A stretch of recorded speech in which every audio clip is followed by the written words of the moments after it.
You're listening to Rabbi Aryeh Wolbe, Director of Torch, the Torah Outreach Resource Center of Houston. This is the Jewish Inspiration Podcast. Okay, good morning, everybody. Welcome back. This is the Jewish Inspiration Podcast, and we're coming to you live from Houston, Texas.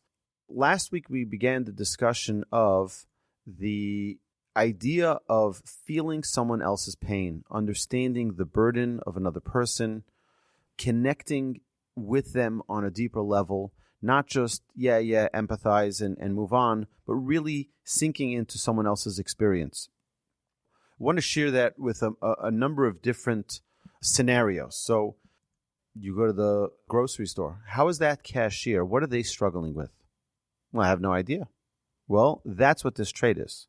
The beautician or the person at the barbershop or the person at the bank try to get into what is their experience.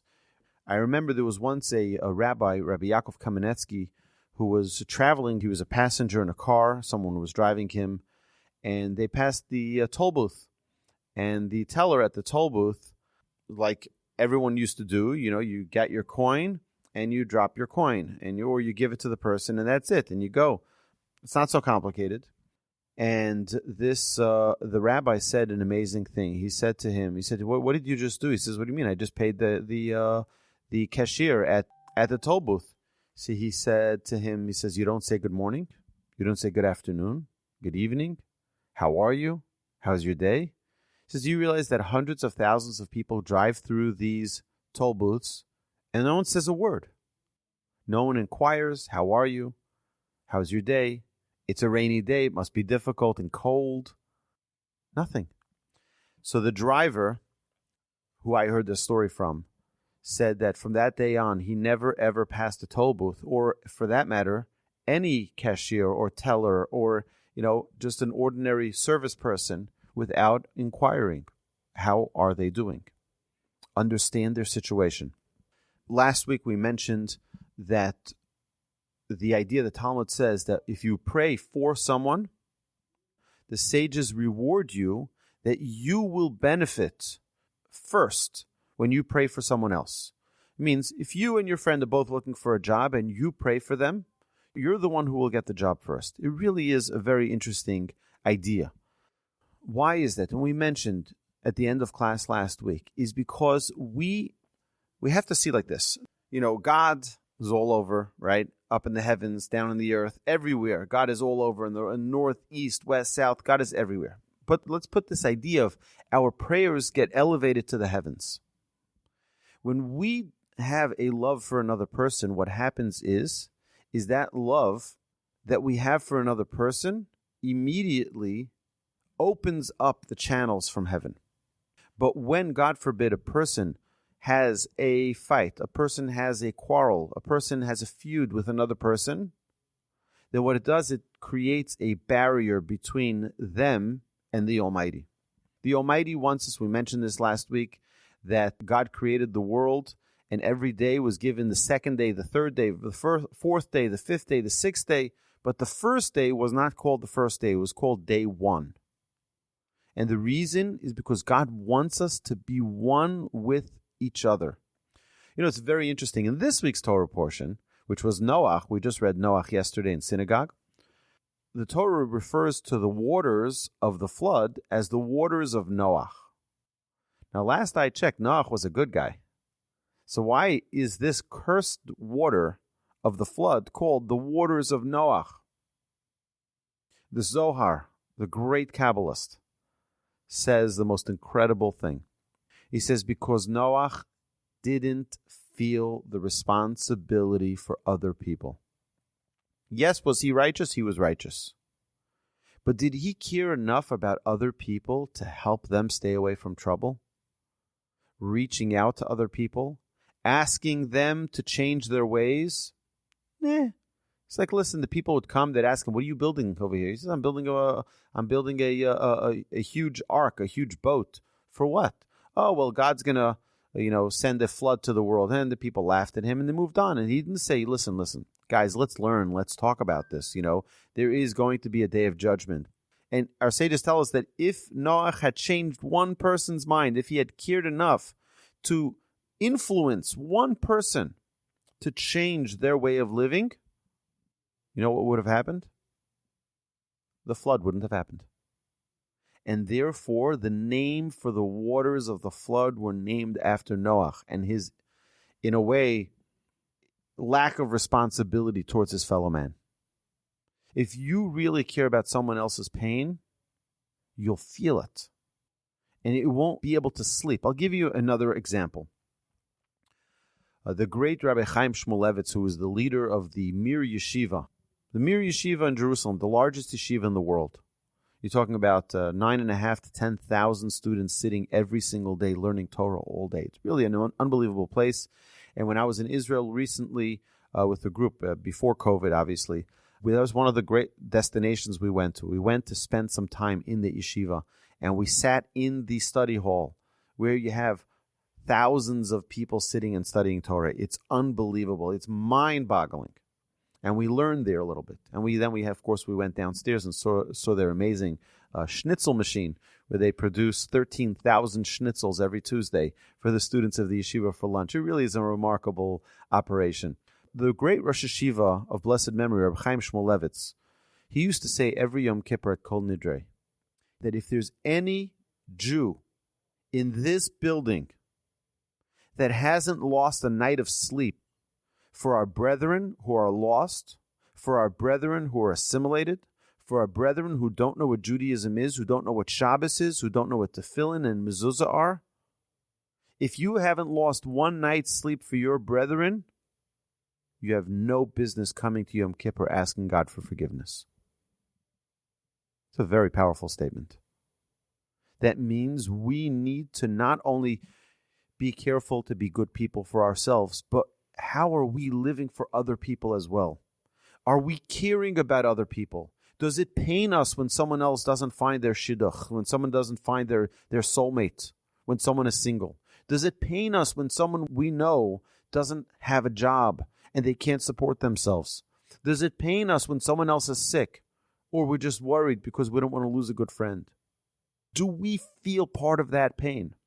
And that's what our sages teach us. Noseh Be'ol Im Chaveiro is to carry the burden with them so that they aren't carrying it alone.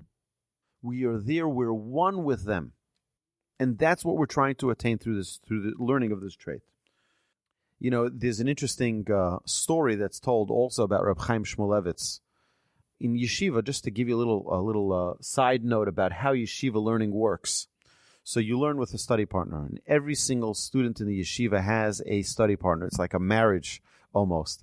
This is the person you'll be sitting next to and learning with for the next few months. Probably right now there's a new semester that started right after Sukkot, and it goes all the way till Pesach. That's almost 6 months that you'll be sitting with your study partner every day and learning with them.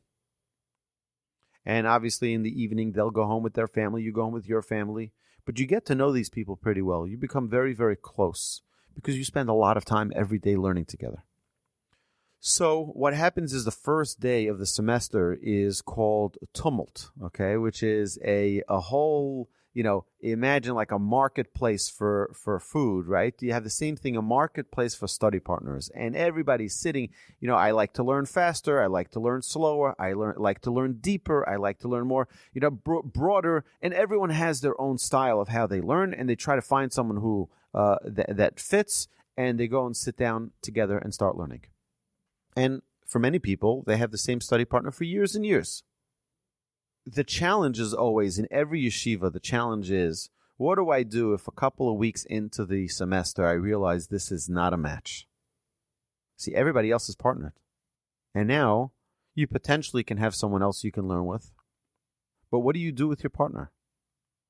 So, someone once came to the Rosh Yeshiva of the Mir Yeshiva and asked Rabbi Chaim Shmulevitz. He asked him, he says, Rabbi, what do I do? It's not working out with my study partner. I have another study partner, another chavruta that I can learn with. What do you recommend I do? So the rabbi said, oh, you're a big righteous scholar. You need to learn better, so you want to learn with a different study partner. That's fine. He says, but the embarrassment that you're causing your friend by him sitting alone, not having a study partner for the next 4 months potentially, and not finding another partner, that's playing with fire. That is playing with fire. And we have to understand the ramifications of what it is that we're doing. And this is a little bit out of the realm of what we're talking about, but to understand that just because it's good for me doesn't mean I don't need to pay attention to someone else's feelings. And doesn't mean that I don't need to take responsibility of the effects of what it is that I'm doing to someone else. It's a very big responsibility. And yes, while we all live in a very, very interesting world where we're all busy, but when a person sees a situation, look at the full situation that's in front of you. Don't judge superficially. Don't look at it from a superficial standpoint of, well, I have my rights. I do what I need to do.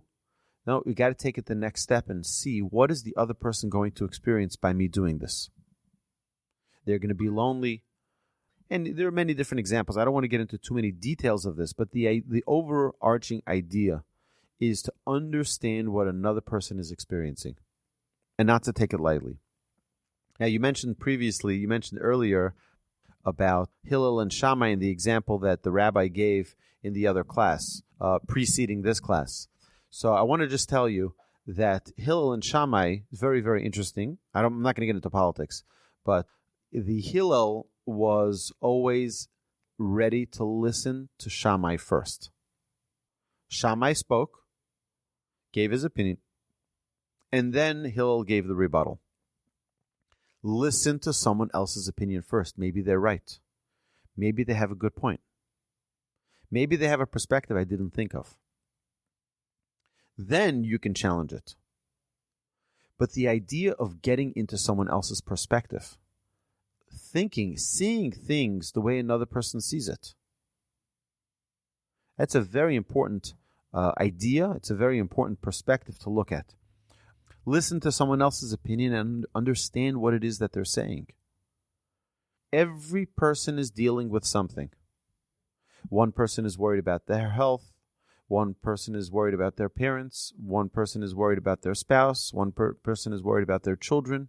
One person is worried about their job. One person is worried about global warming. And another person is worried about world peace. Every single human being is worried about something, is dealing with something. And when you meet people, to learn what it is that is affecting them. I remember I once walked into my grandfather's house. It was a regular, ordinary day. And my grandfather looks at me and says, "Why are you worried?" I was like, "What?" He was able to see it right in my face. Get out of yourself and see what the other person is. That was true. I was worried. I don't remember what it was exactly at the time, but I remember being amazed at how intuitive he was to be able to notice right when I walked in there was something concerning me. That's getting out of ourselves. How many times have we been in a situation where someone gives us a pat on the back, so to speak? We're worried, we're concerned, and someone just gives us a nice pat on the back and says, "Don't worry, everything will be okay." Well, that didn't help much. Did you ever experience that? We all experience that. Everyone's nodding their heads. Yes, of course we'll experience that. They so don't get what I'm going through. They don't understand what I'm worried about. And that's what this trait is about.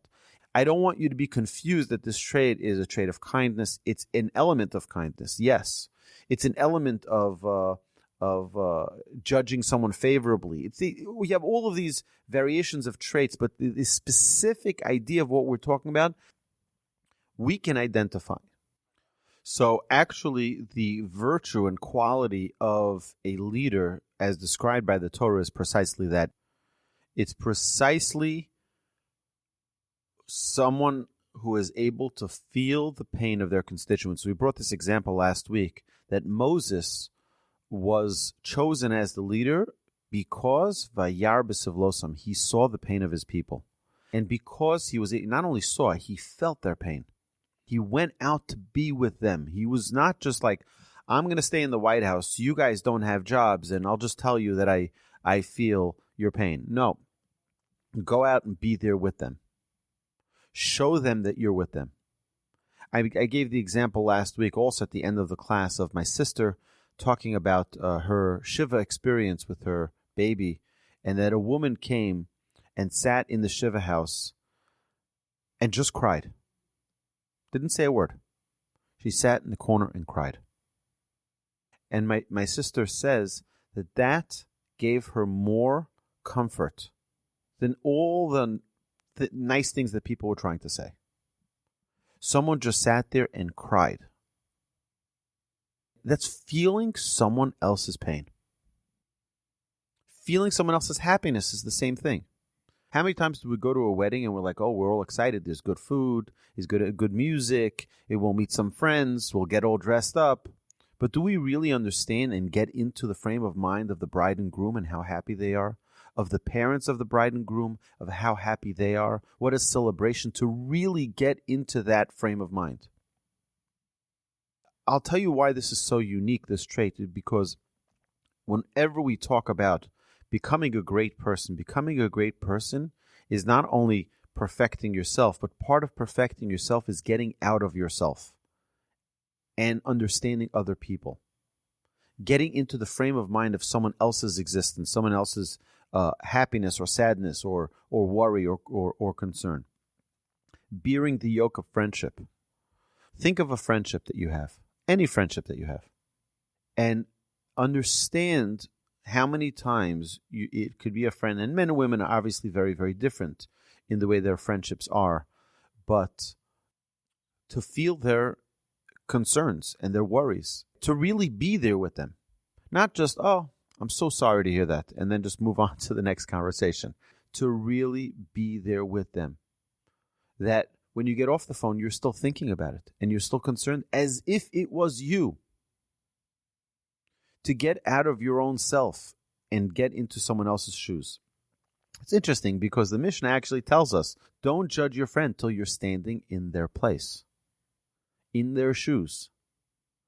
Because till you're not able to stand in their shoes, you have no idea what they're experiencing.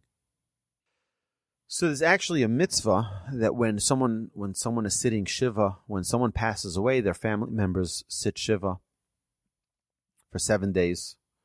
And what is the mitzvah of those who come and pay the Shiva call? So many people think that the mitzvah is to comfort them. That's not correct. The mitzvah is to come there and sit there and be quiet.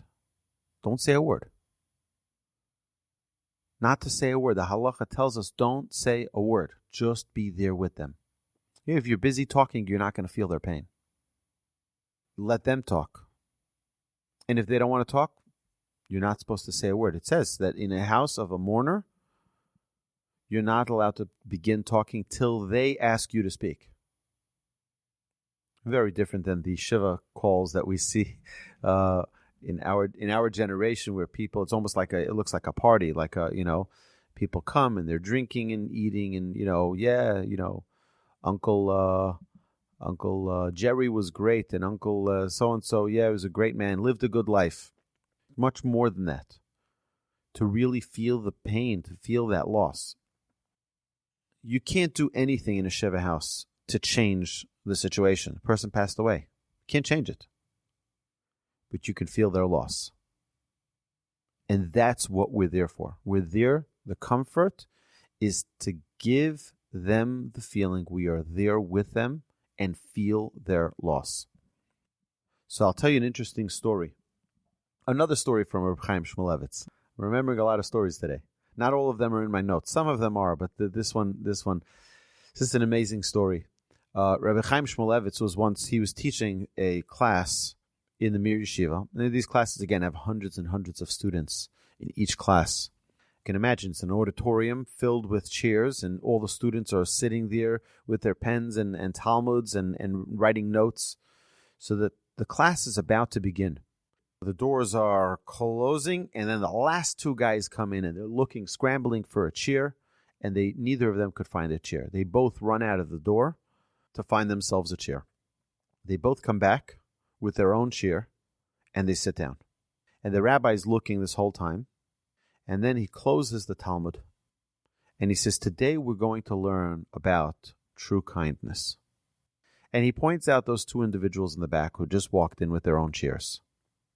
He said, each of you walked in and realized that you didn't have a chair, but you knew that your friend didn't either have a chair. So what did you do? You brought yourself a chair. At the same time, you could have brought each other a chair. You're doing the same exact deed. You're doing the same exact action, but you could have thought, my friend needs a chair, and brought them the chair. And he could have brought you the chair. If I understand my friend's deficiency, I understand what his lacking is, I understand how to get out of myself and be there for someone else. So while you're doing the same exact action, you can be doing it in a way that is thinking about another person. And you can say, what's the big deal? The difference is whether someone is living only for themselves or living and understanding someone else's existence. And each one was able to do a mitzvah by doing the regular, ordinary deed that they were going to do for themselves, by thinking about another person. It's not a gimmick. The idea is really, I see someone else's need. It's true that I also have a need. But am I thinking only about my need, or am I thinking about their need? That's what the rabbi is trying to teach. The rabbi is trying to teach is that the whole essence of the Torah is to be there for someone else, to go beyond ourself. The essence of greatness is to go beyond yourself. I want to share with you a story. I know it's a political season, and I know some of you, I'm not giving my own personal perspective on politics or my voting. I vote the day of. I'm an independent, and I make my decision the day of as to who I'll vote for. I want to share with you an amazing story, though. There was an individual who was being driven in his limousine on the New Jersey Turnpike, and he got a flat tire. And it was one of those cold, rainy, sleet type nights. And there's a student from the Lakewood Yeshiva, a young married man, who was driving and sees a hazard lights on for this car on the side of the road. So he pulls over, figures I can help out another human being, doesn't know who it is, pulls over, and he asks the driver, how can I help? He says, we got a flat tire. He says, no problem. He pulls out a kit from the back of his car, and he ratchets up the car, changes the tire, puts on the spare tire, and he tells the driver, you stay in the car, I got this, and he's fixing it for the limousine. As soon as he's done, he goes back into his car. He tells the driver, everything is fine. I changed the tire.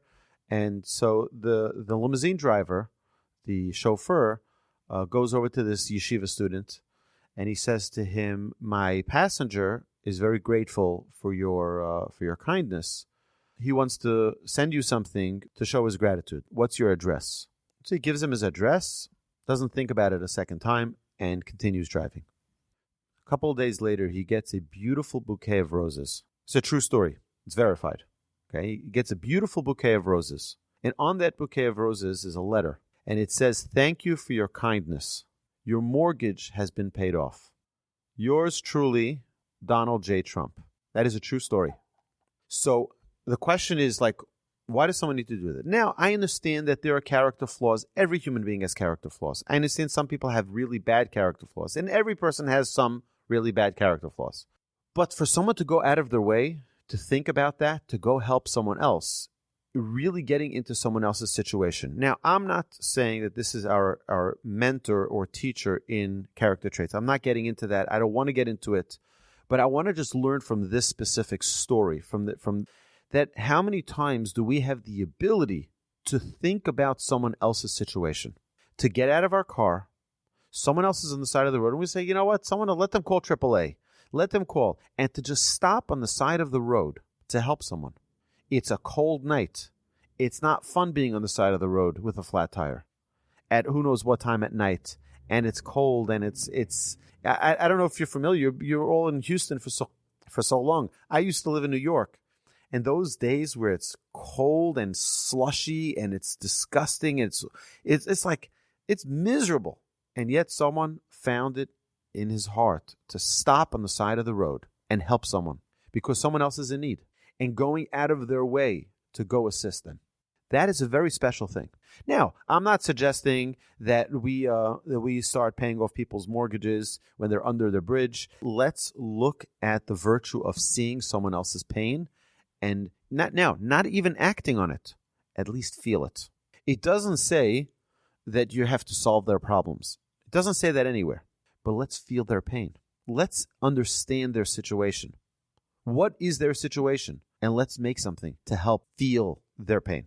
There are many commentaries that talk about this Mishnah. It's way number 39 of the 48 ways, and we're going to get to it in a couple of months in our Wednesdays with Wolbe's class. The great Reb Chaim Volozhiner, one of the great luminaries of European Jewry pre-Holocaust, he said that this trait is to see your friend's perspective and understand that maybe the truth is with them. So if you're arguing with someone, you can also fulfill this trait.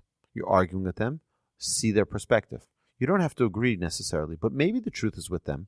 Maybe it's not with you. We're always convinced that our way is the right way.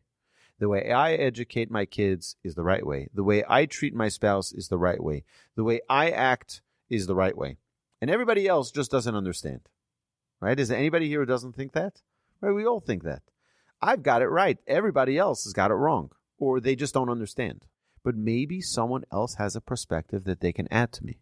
Maybe someone else has maybe I have blind spots and I don't see the best way to operate. Even if you're certain you're right, don't gloat. Don't gloat. You know you're right. Don't show off. If you have something to tell someone else, learn to correct them in a way that is proper. If you're telling them, and we're going to talk about love and rebuke, we'll talk about that in the coming weeks, but if you're telling someone and correcting them will result in a quarrel, don't say anything. Why? For the sake of peace.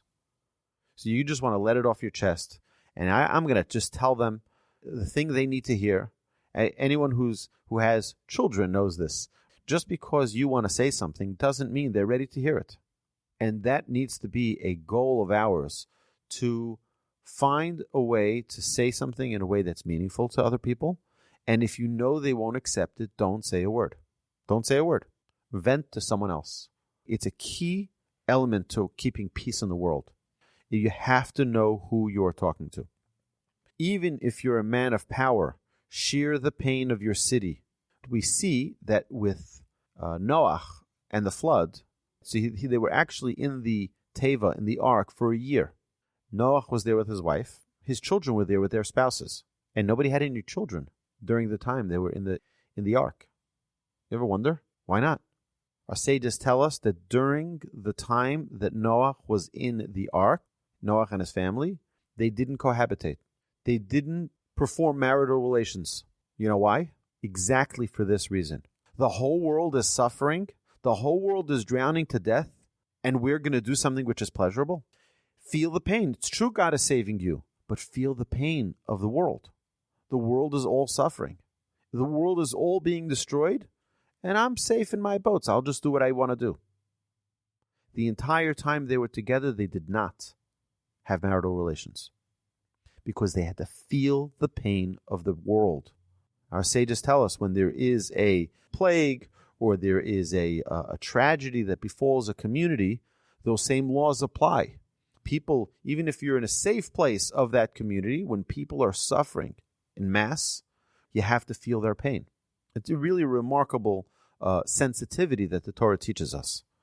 Bizman shatzibur bitzar, when the community is in pain, a person is not allowed to say, well, I've got no worries, I've got no issues, doesn't affect me, and to be callous to the pain of the community. It's wrong for one's soul to say such a thing. The Jewish cops didn't hit the Jews in Egypt. Why? Out of pity. Instead, they got hit. So what they did is that the Egyptians appointed Jews to be the cops and to hit the other Jews. But you know what the Jewish cops did? They didn't hit them. They instead got hit. The Egyptians were then punished for it dearly because the Egyptians were, you understand how this works, right? And this, by the way, the Germans did the same thing. The Germans did the same thing. They put the Jews in charge of the other Jews. And when the Jewish cops didn't fulfill their role, then they were beat. And the Egyptians were terribly punished for that. Why are you putting them on top of their own people? Other commentaries give other ideas of understanding. To acquire Torah, you need a good heart. Feeling one's pain is just that. That is a good heart. When you're able to feel someone else's pain, when you're able to feel someone else's plight, that builds a good heart. Walking in Hashem's way. It's a form of humility that allows one to be a receptacle for Torah. When you're able to feel someone else's situation, that makes you a vessel capable of Torah. The whole essence of Torah is being able to go beyond yourself. And I know we're being repetitive, but the idea is that we need to attain this trait on a very high level.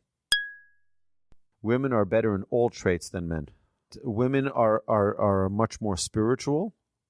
Women are much more connected, which is why the women, it's very interesting. You have this whole feminist movement where women equal power, equal. You don't want to be equal.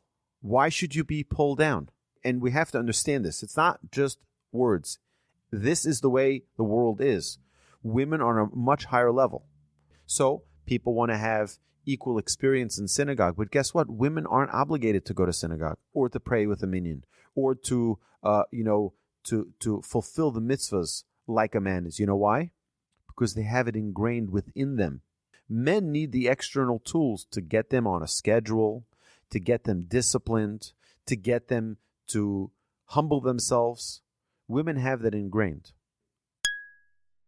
We see in Judaism that we had queens, we had women prophetesses, we had many of them, right? We found that there were women who had the qualities of leadership, and they led the Jewish people in a great way. But just by the way, in modern history, one of the greatest prime ministers Israel ever had was Golda Meir.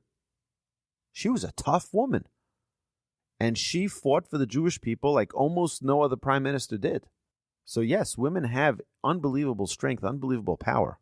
Just by the way, let's not think that the only way for women's strength to show is in the public arena. In their homes, raising children, men are not so gifted like women to raise children. Yes, there could be stay-at-home dads. There is such a thing. But I don't find that the nurturing that a mother gives their child, a father cannot do half of what a mother can. There is a certain connection. There's a certain something special about women. The Torah is the first to identify that. The Torah is not chauvinist, not at all. Thinking that the Torah is not understanding what the Torah is. It's not our topic. We can get into it another time. We can give a whole presentation on the power of women. We can get into it another time. But the idea here is like this, is that every person is the child of Hashem. Every person. How can we not feel the pain of one of Hashem's children? We're all children of Hashem. We're all one unit, so to speak. It's like our sages tell us, if you're cutting a fruit and you cut your hand by mistake, so your right hand is holding the knife and it cut the left hand by mistake. So does the left hand now grab the knife and try to cut the right hand? No, of course not. But you cut me. What do you mean? But we're one body. We're one being. The Jewish people are considered one body. And when one does something to the other, we don't say, oh, I'm going to hit you back. But rather, we say, I'm sorry. You understand that we are one unit and we need to feel that unity. We need to feel that connection to one another. It's very, very important for us to understand the connection with every other human being around us and feel their situation, understand their circumstances. Another form of Noseh Be'ol, of carrying the burden of a fellow, is accepting someone without limitations or flaws. Meaning, to completely open ourselves up to another person and not limit the relationship based on whatever it is. To completely accept someone for who they are. No one is going to be perfect. Except for my wife, there's not anyone I know that's perfect. And the idea that we want to we want everyone to be perfect around us, guess what? We need to accept that not everyone's going to be perfect. We're not perfect either.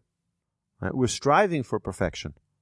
And that needs to be our goal, is to understand that everyone wants to attain perfection. Okay? Is there any questions?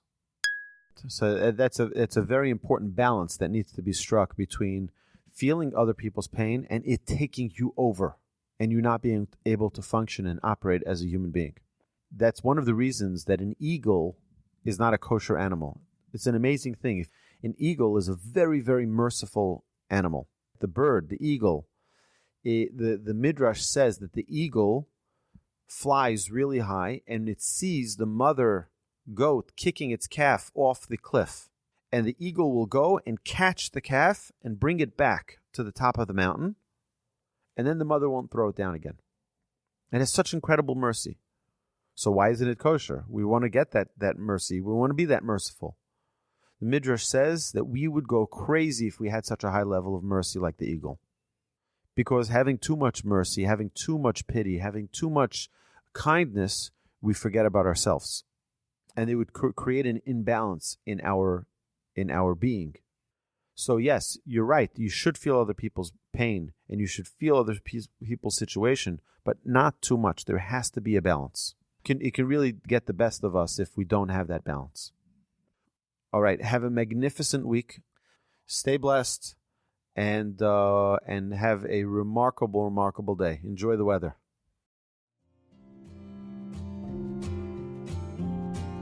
You've been listening to the Jewish Inspiration Podcast, a Torch production. Become a supporter at torchweb.org because your assistance enables more Torah learning around the globe. To find more lessons offered by Torch, please visit torchpodcasts.com.